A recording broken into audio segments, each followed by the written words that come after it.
พืชผักจานเปาบ่หาใส่ฝุ่นก็งามพี่น้อง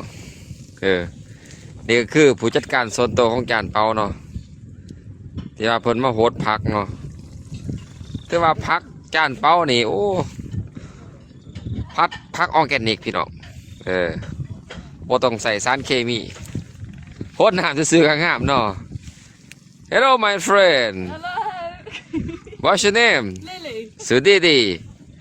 Where you from England. มาจากอังกฤษสุดีดีมาจากอังกฤษเนาะ How do you feel you visit now I love it. Oh I love it. มักประเทศลาวหลายเนาะ Okay so your first time in Laos Yeah. Oh ครั้งที่บิน How long have you have you travel in Laos This is my first day in Laos. First day First day. เป็นมื้อทำอิฐที่ว่ามาท่องเที่ยวในลาวเนาะ Okay so how long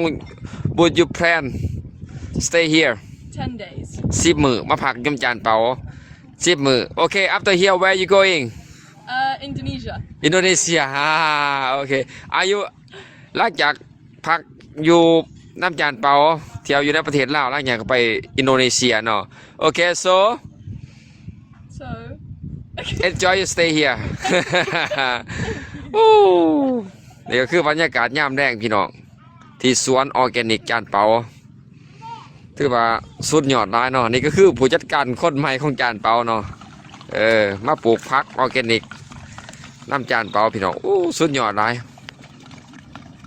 โอเค hello bye bye Bye bye.